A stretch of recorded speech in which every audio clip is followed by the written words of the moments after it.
रेखा, सीमा और हेमा तीनों बहनें आपस में बड़े प्यार से रहती थीं। उनके माता पिता एक हादसे में चल बसे थे। उसके बाद तीनों बहनें अनाथ हो गई थीं। रेखा उन तीनों में सबसे बड़ी थी। सीमा मछली और हेमा सबसे छोटी थी। रेखा ने दोनों बहनों से कहा, सीमा, हेमा, माँ और पिता हमें छोड़कर चले गए। अब हमें ही एक दूसरे का सहारा बनना होगा। इस दुनिया में हमारा एक दूसरे के अलावा कोई नहीं है। रेखा दीदी, लेकिन अब हम क्या करेंगे? माँ पिताजी के बिना कैसे रहेंगे और क्या खाएंगे? माँ और पिताजी पैसे कमा कर लाते थे तो हमारा गुजारा चलता था। कभी कभी माँ अच्छे पकवान भी बनाती थी। अब हमारे लिए पैसे कौन कमाएगा? पैसे नहीं होंगे तो हमारे घर में चूल्हा कैसे जलेगा? हेमा, अब हम तीनों को ही काम करना होगा। हमें खुद के लिए पैसा कमाना होगा और खाने का इंतजाम खुद करना होगा। हाँ हेमा, हम तीनों बहनों को मिलकर काम करना होगा। लेकिन दीदी, हम काम क्या करेंगे? हमें कौन काम देगा? हमें गांव में घूम घूम कर काम की तलाश करनी होगी, तभी हमें कुछ काम मिल सकता है। ठीक है दीदी, तो चलो हम काम ढूंढते हैं। तीनों बहनें काम की तलाश में गांव में दर दर भटकने लगती हैं, लेकिन उन्हें कोई काम नहीं मिलता है। शाम हो गई थी। तीनों बहनें बाजार पहुंचती हैं। बाजार में होली की रौनक थी। चारों तरफ रंग गुलाल और पिचकारी बेची जा रही थी। लोग अपने अपने बच्चों को रंग गुलाल और पिचकारी खरीद कर दे रहे थे। सीमा दीदी, लगता है होली का त्योहार आने वाला है। क्या हम होली नहीं खेलेंगे? पिछली बार पिताजी ने मुझे कितनी बड़ी पिचकारी दिलाई थी। उस पिचकारी से मैंने आपके और रेखा दीदी के साथ खूब होली खेली थी। हाँ हेमा, मुझे सब याद है, लेकिन अब हमारे हालात बदल गए हैं। अब माँ और पिताजी हमारे बीच नहीं है। अगर हमें होली खेलना है तो हमें खुद मेहनत करके पैसे कमाने होंगे। लेकिन दीदी, हम पैसे कमाएंगे कैसे? हमें तो कोई भी काम देने को तैयार ही नहीं है। धीरज रख हेमा, होली आने में अभी कुछ दिन बाकी हैं। तू चिंता मत कर, हमें कोई न कोई काम जरूर मिल जाएगा। हम होली जरूर खेलेंगे। तीनों बहनें आपस में बातें करती हुई बाजार में घूम रही थीं। तभी सीमा की नजर एक मिठाई की दुकान पर पड़ी, जहां ढेर सारी गुजिया रखी हुई थी। दुकान पर लोगों की भीड़ लगी हुई थी। लोग मिठाइयाँ खरीद कर घर ले जा रहे थे। रेखा दीदी, मुझे गुजिया खाना है, क्या हम उस दुकान पर चलें? रेखा ने अपना पर्स खोलकर देखा तो उसमें सिर्फ 10 रुपए थे। सीमा, गुजिया खरीदने के लिए मेरे पास पैसे नहीं है। दीदी, हम दुकानदार से कुछ मांगेंगे और काम के बदले में उससे गुजिया मांग लेंगे। ठीक है, चलो। तीनों बहनें मिठाई की दुकान के अंदर जाती हैं और दुकानदार से काम मांगती हैं। कौन हो तुम लोग? अंदर कैसे चले आए? चलो भागो यहाँ से, यहाँ कोई काम नहीं है। तभी तीनों बहनों ने देखा कि उस दुकान पर एक औरत आती है। वो दुकानदार से कहती है, भैया, मुझे 5 किलो गुजिया चाहिए। अभी इतना गुजिया मेरे पास नहीं है। सारी गुजिया आपको दे दूंगा तो बाकी ग्राहकों को क्या बेचूंगा? आपको शाम तक इंतजार करना पड़ेगा। मैं शाम तक इंतजार नहीं कर सकती। मेरे ससुराल से कुछ रिश्तेदार मेरे घर आ रहे हैं। लेकिन मैं इस वक्त आपको इतनी गुजिया नहीं दे सकता।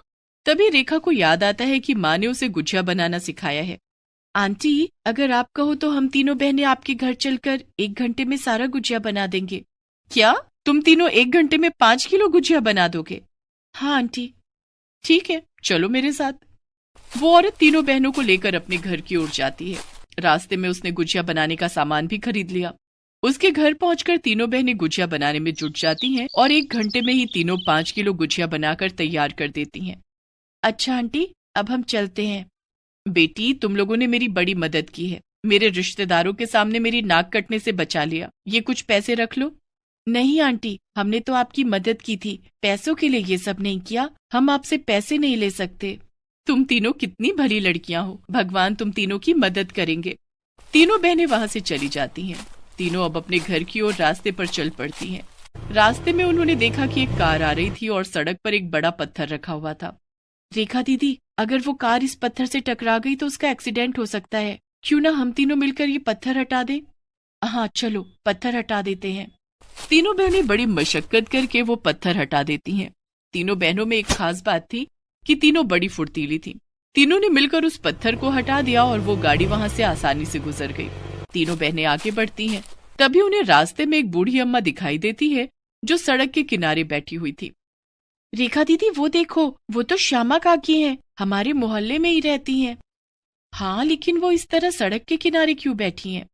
हमें उनके पास जाकर देखना चाहिए, कहीं उन्हें किसी की मदद की जरूरत तो नहीं। हाँ, चलो चलते हैं। तीनों बहनें श्यामा काकी के पास जाती हैं। काकी, आप सड़क के किनारे क्यों बैठी हैं? बेहद गर्मी के कारण मुझे चक्कर आ रहे हैं। अब यहाँ से एक कदम भी चलने की हिम्मत नहीं हो रही है। चलो काकी, हम आपको आपके घर छोड़ देते हैं। तीनों बहनों ने श्यामा को सहारा देकर उसे उसके घर पहुंचा दिया। फिर तीनों अपने घर आ गईं। रेखा दीदी, हमने सारा दिन काम की तलाश की लेकिन हमें कुछ काम नहीं मिला। अब हम होली का त्योहार कैसे मनाएंगे? आपने गुजिया बनाने के बदले में आंटी से पैसे भी नहीं लिए। उनसे कुछ पैसे ले लेते तो हम होली के लिए रंग और पिचकारी खरीद सकते थे। हेमा, माँ पिताजी ने हमें सिखाया है कि हमें हमेशा दूसरों की मदद करनी चाहिए। किसी की मदद करने के बदले उससे पैसे ले लिए तो फिर मदद कैसी? हाँ हेमा, माँ पिताजी हमेशा कहते थे कि किसी का भला करने से लाभ होता है। तू धीरज रख, होली तक हमारे पास पैसों का इंतजाम जरूर हो जाएगा। ठीक है दीदी, अब मुझे खाना दे दो, मुझे बहुत भूख लगी है। सीमा और रेखा दोनों खाने का इंतजाम करने रसोई में जाती हैं। वो देखती हैं कि अनाज के नाम पर थोड़े से चावल बचे थे। रेखा चावल बना लेती है और तीनों के लिए खाना परोसती है। दीदी, ये तो सूखे चावल हैं। हेमा, आज घर में यही है। रसोई में सारे डिब्बे खाली हो गए हैं, इन्हें नमक और पानी के साथ खा ले। तीनों बहनें नमक और पानी के साथ चावल खाकर सो जाती हैं। अगले दिन तीनों फिर से काम की तलाश में निकलती हैं, लेकिन उन्हें कहीं काम नहीं मिलता है। वे तीनों जहां भी जाती लोग उन्हें फटकार कर भगा देते। साहब हमें कोई काम दे दो, हम आपके घर का सारा काम कर देंगे। चल हट, यहाँ कोई काम नहीं है। हमें तुम जैसों से अपने घर का काम नहीं कराना है। इसी तरह दिन बीत जाते हैं और होली का त्योहार भी आ जाता है। दीदी, आज होली का त्योहार है, क्या हम होली नहीं मनाएंगे? गली में सारे बच्चे होली खेल रहे हैं, हम लोग होली कब खेलेंगे? हेमा, हमारे पास होली मनाने के लिए पैसे नहीं है। ये सुनकर हेमा रोने लगती है। रेखा और सीमा भी मायूस हो जाती हैं।